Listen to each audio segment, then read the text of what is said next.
So Jackson, how did you feel about being principal today? Really good. What was your favorite part? Talking on the announcer. Oh, I heard you read a book today. What was it? Well, I read a few books from each class. What were they called?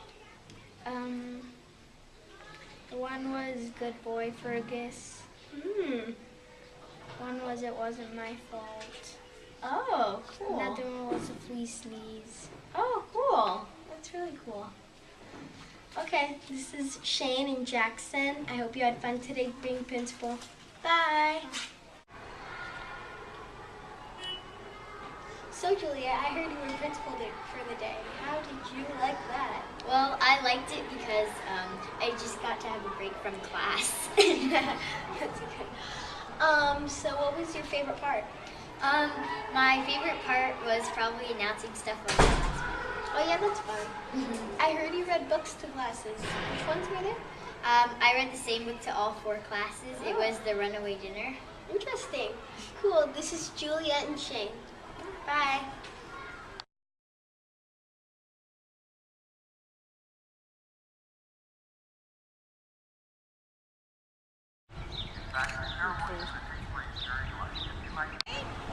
Okay, all right, back to work, guys. Good luck. Go. Yeah. Dr. Mason, and I have some special announcement for today. And doing the special announcements for today are our 2, Miss Juliet Doobie and Mr. Jackson Drake. All right, Juliet, you're first. Hello, students. Today is a very special day. Artashis Martosian in Miss Shafala's class came in 3rd place in the I Love My Neighborhood poster contest. There will be a tree planting ceremony on 3rd level today at 1 p.m. to plant a tree in Artash's honor. Your class is welcome to come to 3rd level at 1 p.m. if you'd like. Also, Mark Keppel School was awarded a Digital Voice Award for the best elementary school in technology this year because of our work on all our anti-bullying projects. Congratulations to these teachers and their students for submitting their work. Ms. Choi, Ms. Shelton, Mr. Hewitt, and Ms. Valletta. Thank you. We want to congratulate to Keppel Song, Classified Employee of the Year. They will each receive a certificate, a pin, and flowers for this recognition. Also, teachers, there is a special cake for them in the office. Thank you, Mark Keppel. Again to Mrs. Eunice Choi and Mrs. Soyen Song for being nominated by their peers and colleagues as Employee of the Year. Thank you. So much. Thank you. Oh my goodness. Okay, I'll go. Can I? You need a walkie? Do you need a walkie? Oh no, We're sharing. I'm going to give it to him after recess. 감사합니다. Thank you. Okay. Why didn't you pick it up?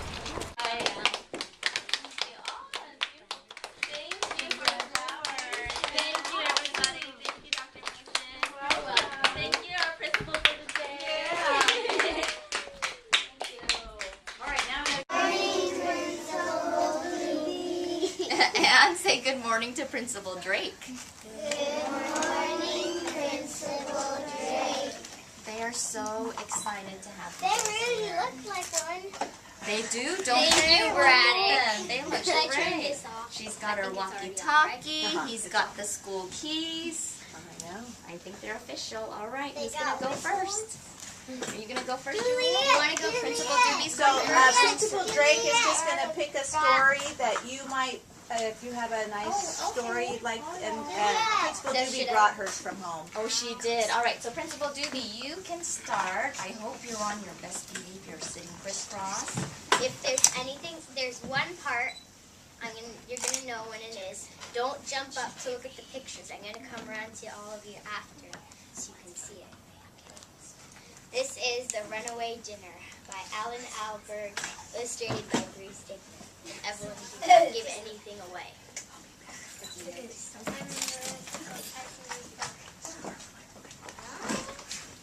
Here. story for you, full of such fun and exciting stuff.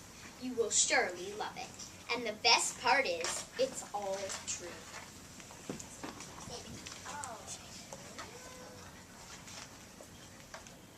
The Runaway Dinner. There once was a boy, Banjo his name was, yes, Banjo Canton.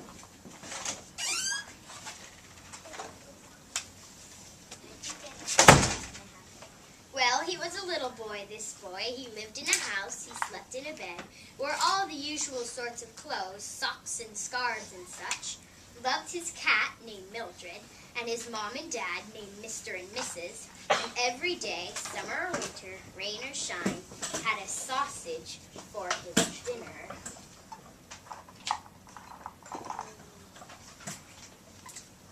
Tell me if you can see the picture. On his own little plate, with his own little knife and fork, and salt shaker and ketchup, at his own little table, with his own little chair. Yes, a sausage for his dinner. Now here's the exciting part, the unbelievable part, though it is all true.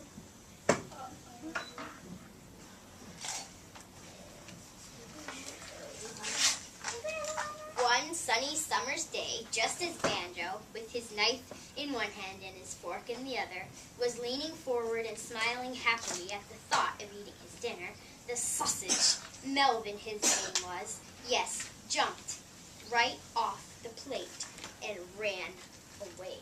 Oh my goodness. The sausage is running away. Peach. Oh, runaway dinner because it's just running away and it's his dinner. That's not even. I find this book. Well then, don't give any parts of that. Well then, of course, as you might expect, the fork ran after the sausage, and the knife ran after the fork, and the plate ran after the knife, and the little table and chair ran after the plate. And Banjo, that hungry little boy, ran after all of them.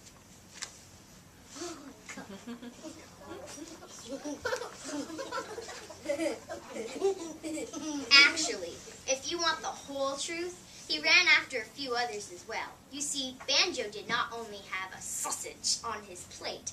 That would be silly, wouldn't it? Just a sausage, one measly little sausage for a hungry boy's dinner. No, Banjo also had 3 fat peas, 4 baby carrots, and a handful of fries.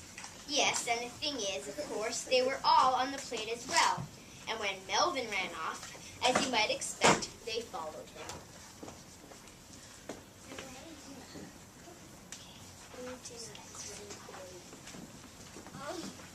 Who's going to get it back? The peas, as it happened, were all boys, Peter, Percival, and Paul.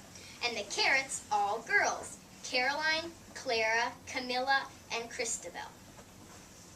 As for the fries, well, there are really too many to name all of them. Though being French, of course, they had names like Francois, Fifi, and so forth. So that's it, the absolute truth, the complete picture. See? Here they are, the whole lot of them, not forgetting Mildred the cat, and Mr. and Mrs., and Bruce, the next-door neighbor's dog. I nearly did forget him, though he was chasing Mildred, actually. And they were all racing down the road. We're saving Mildred, actually. The dog's chasing the cat. Oh, Well, the first thing that happened was the carrots, all 4 of them, escaped by hiding in a paper bag. Bruce, the next-door neighbor's dog, chased Mildred the cat up a tree, and a pigeon ate Percival the pea. Melvin, meanwhile, was running strongly on his 2 little legs. When he came to a crosswalk, he waited for the light, crossed the road, and ran into the park.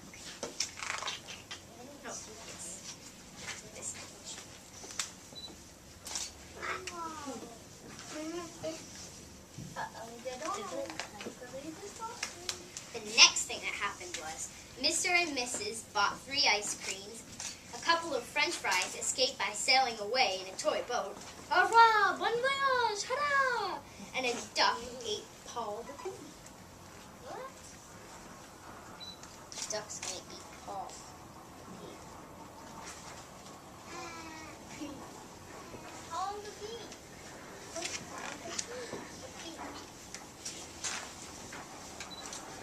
Banjo, meanwhile, was running strongly on his 2 little legs, and the chair and table were both running strongly on their 4 little legs.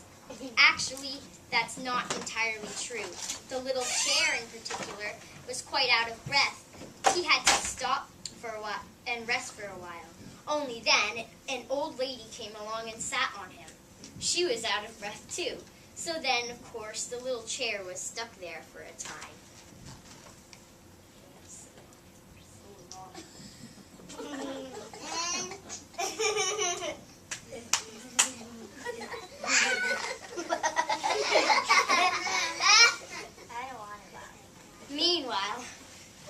Melvin, meanwhile, was still racing away with the knife and fork close behind and the little plate and Mr. and Mrs. and so forth, so nobody caught the sausage yet.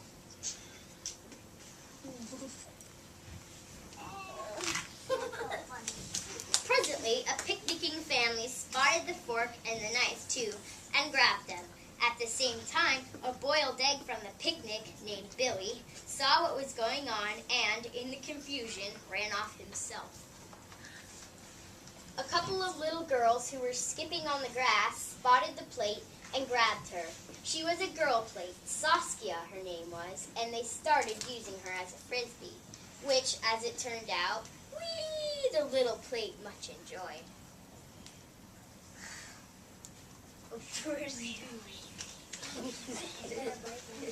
Well, now, there was a pond in the park, and that's where the toy boat with the French fries was sailing, and Melvin, the sausage, ran around it. And there was a baseball field, and Melvin ran around that. The rest of the French fries stopped here and sat down to watch the baseball game, actually, and nobody noticed them. There's the French fries in the toy boat. There's the last pea, and there's the French fries up in the baseball. The French fries are watching the baseball game. The last peas down here running. By this time, the sunny summer's day was coming to an end, and almost everybody was out of breath. Melvin, that sturdy little sausage, slowed to a stroll, to a dawdle, and finally stopped altogether. Whereupon, along came Banjo, that hungry little boy, and oh dear. What do you think's gonna happen? He's gonna eat the sausage. Ate him. Look at the egg, he's like, oh no! The boy ate the sausage. Well, nearly. He would have done that, he really would. Only just then, along came his hot and bothered poor old mom. No, no, she cried, don't eat that! Don't eat that, it's been on the ground! The next thing that happened was, Melvin seized his chance and ran off again, hid in the long grass, where, as it turned out, at that very moment, the baseball named Marlin was also hiding, so he didn't eat it. His mom said, it's been on the ground. Actually, it's tasty. Parts weren't on the ground. It's only its legs. Meanwhile, the athletic little table, urged on by the salt shaker and ketchup, was still racing along. His style was much admired by a number of park benches. On the other hand, Peter, the last of the peas, do you remember him? Had well and truly disappeared. It was a mystery. He had to be there somewhere. Yes, take a look if you like. See if you can spot him. No, don't come up here. I'm going to come around and show you after. I'm going to tell you, he's up here in the tree reading the newspaper. I see him. You see him? I I'm going to come around and show you after I read the story out. I saw the newspaper and I only saw the newspaper. It was a sunny summer's evening. Home went Banjo, carried high on the shoulders of his poor old dad and his poor old mom. Bruce, the next door neighbor's dog, went home too, and down the tree came Milk.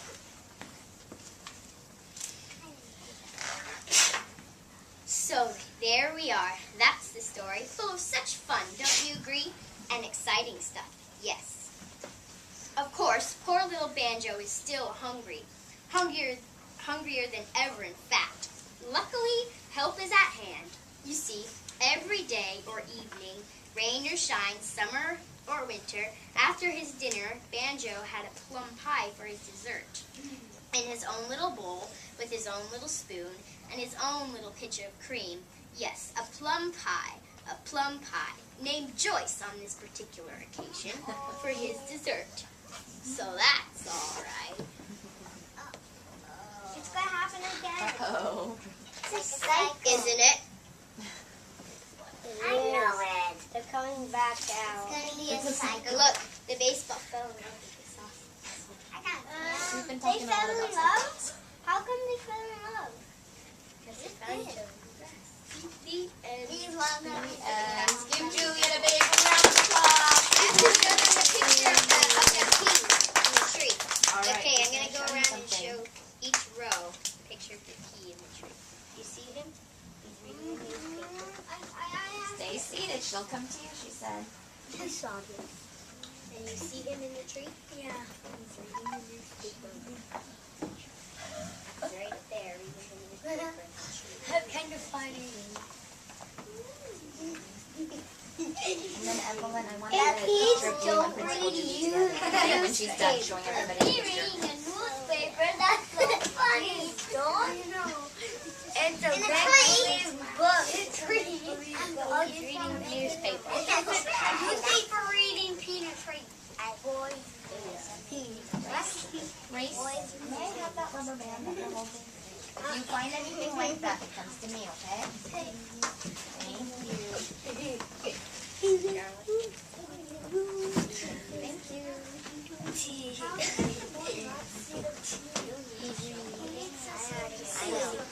He's reading the newspaper. Oh, right there. See? He's reading the newspaper. All right, Evelyn, will you go stand up front with Principal Doobie? I'm going to get a picture of you two together.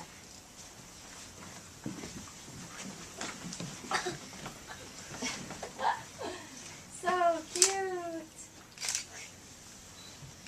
Very nice, thank you. You're welcome. All right, friends on the rug, I'm going to have you get up and stretch just a little bit before we... On an old farm in a rickety-crickety tumble-down barn, everyone slept peaceful.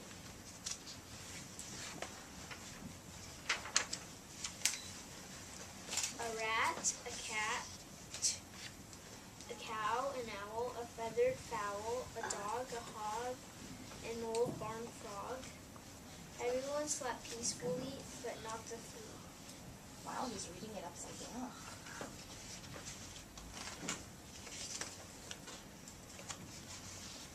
No one heard the fleet hen cough.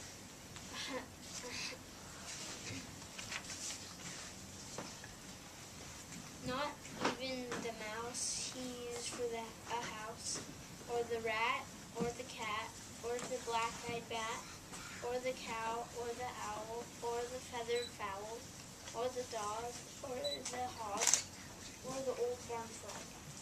They all slept peacefully, but not the fleet. No one heard him sneeze. No one heard him sniffle, sniffle. Not even the mouse he used for a house, or the rat, or the cat, or the black-eyed bat, or the cow, or the owl, or the feathered fowl, or the dog, or the hog, or the old barn frog. They all slept peacefully, but not the rat? Rat Is on the hill. here.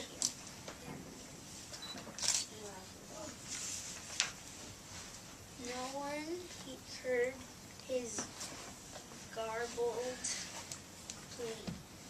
Doesn't anybody have a tissue for me? Not even the mouse he used for a house, or the rat, or the cat, or the black-eyed bat, or the cow, or the owl, or the feathered fowl, or the dog, or the hog, or the old barn frog. They all slept peacefully, but not the food. Then suddenly, before he could cover his snoot chew, it scared the rat, who cried boo-hoo, and woke the cat, who his eyes maroon. It baffled the bat, whose eyes turned blue, and confused the cow, who muttered moo moo. It outraged the owl, who hollered hoo hoo, and flustered the fowl, who crowed cock-a-doodle-doo. It daunted the dog, who barked woo woo, and sprayed the hog, who screamed ew, and reminded the frog of his old nephew. But the mouse, the flea used for a house, kindly gave him a tissue. The flea wiped his nose, and before his eyes had even closed, he began to doze. For all the rest of that dark, dark night, on the old, old farm, in the rickety, tumble down barn, everyone slept peacefully. The flea and the mouse used for the house, the rat, the cat, the black-eyed bat, the cow, the owl, the feathered fowl, even the dog and the old barn frog. Everyone slept just like a log, except the hog. No one heard his garbled wheeze. I think I'm gonna sneeze. So what's gonna happen? You sneeze! Very important. Yes. How about you, Jackson? Want to add anything? What else have we been doing? We did traffic a little bit, but it was pretty backed up today. Yeah. Let's see what else did we saw. Oh, we talked to Miss Fink because she's delivering all the textbooks. So Yeah. we'll check in with her. For 2 days, she's been just carrying boxes into her classroom. So busy. This is how it would be though, if you had like reality TV, Yeah. right? Yeah, they're very Cameras busy. following you all day long. Yeah. Can you imagine? I'll need to get used to it. You guys looked used to it. In the beginning, they were kind of like, and now she's like, okay, there's a camera. All right, so there's a couple things that I wanted to bring up, and then we have until about 30 minutes or so, and then we do go down to lunch duty. One of the things is Dennis Parker. Lynn Aoki suggested that